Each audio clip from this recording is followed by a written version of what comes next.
Well, well. It is that time of the year. A new Call of Duty, another year multiplayer, and for the first time ever, zombies in a Modern Warfare game. And it's pretty interesting. I've been playing it for about an hour and a half to 2 hours now. I also seen people play early, but unfortunately I wasn't one of the lucky people to get in early. But I'll have gameplay in the background, and I'm just gonna say this flat out right now.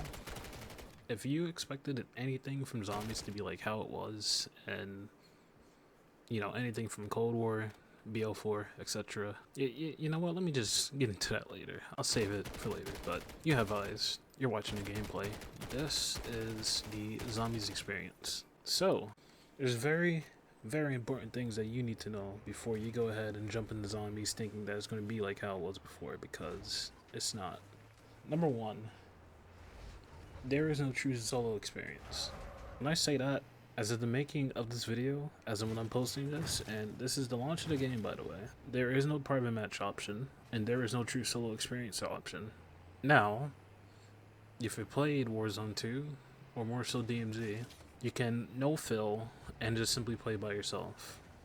I apologize for the frames, by the way, but anyway, you can solo fill and play without teammates. That does not stop you from queuing in with other people. Why is that a thing? Because this entire thing is designed with you playing with other people. Will that change? Who knows? But you'll just have to be patient for that, or you can just simply not buy the game. Anyway, back on topic. You are chalked if you think you are playing by yourself in this mode. Obviously I'm doing it, but a lot of this game and a lot of, basically this entire mode revolves around playing with other people. It is definitely possible to play by yourself, but I just wouldn't recommend it. Now, when you queue in by yourself, as in you play by yourself, no fill, you will still meet other people on the map. You don't have to go to them, but you'll eventually run across other people. When you're by yourself, or regardless of whether you're by yourself or not, you will have the option to either invite said people to your squad or be invited to other people's squad. Now, you don't have to accept the invite, but just be prepared if people are persistent, because you may or may not be spam invited. And by the way, please fix that. If I'm queuing by myself in MWZ or Modern Warfare 3 Zombies, whatever you want to call it, if I'm playing by myself, it's probably for a good reason. I prefer not to play with other people. Not to say I don't, but I'd rather not be spammed. So if that could be fixed, maybe like a couple invites to the same person like every couple seconds or whatever, that'd be nice. But as of right now, there's no way to prevent being spammed until the person stops. Actually, scratch that last part, I'm not sure. But yeah, anyway, if you're looking for a solo experience, you are chalked. You will have to wait until there is an actual, quote-unquote traditional zombies experience that gets released.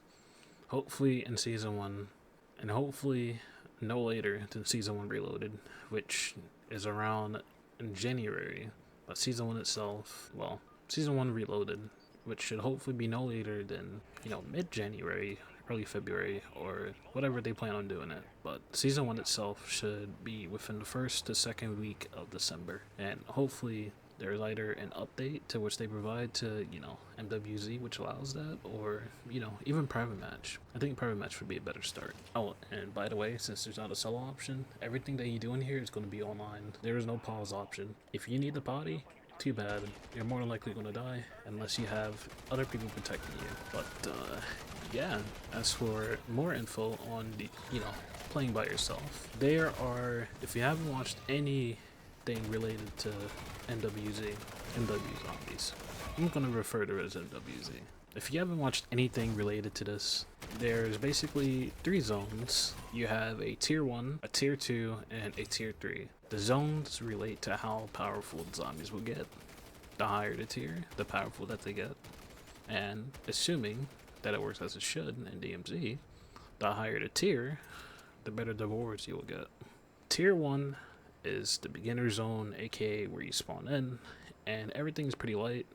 you basically should not be dying in a tier 1 zone unless your controller or your mouse just dies on you or something like that, but you should not be dying in a tier 1 zone. Tier 2, things get a bit trickier, stickier, but still doable by yourself for sure. You just have to actually watch your back and be mindful of your surroundings, because your armor will get melted fast if you're not paying attention. Tier 3, unless you are completely kitted, you have all the perks. Basically, if you're not fully kitted, you don't have a level 3 pack-a-punch weapon or legendary weapon, and you're going to a tier 3 zone / the middle area by yourself. If you're not with other people, you're more than likely just going to get absolutely clapped. But if you want to challenge yourself, go ahead. I would not risk that. I would only do that if you have people to play with, but who knows, maybe someone will fix that. That's pretty much the solo experience as of right now, but as I said before, hopefully they fix that. Anyway, so tip number 2, DMZ.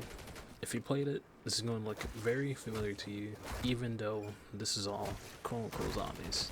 The menus, the UI, the looting, hell, even the animations, contracts, a lot of this is going to have DMZ elements, but with a hint of Outbreak in terms of little Easter eggs that you can find around the map, stuff like that. But a lot of this is going to be inspiration from DMZ, but it is purely PvE, and it is not PvP at all. So if you're worried about getting ratted on, or worried about a massive, 3-4-man team just coming to insta clap you, don't worry. It is all purely PvE against enemy mercenary AI and the zombies, of course.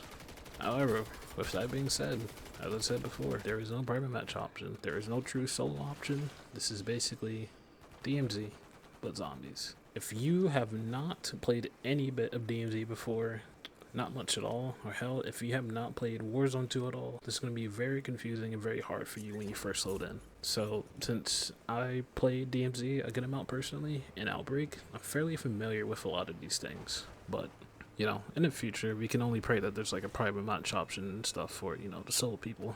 And hell, even a round-based option too. But, only time will tell.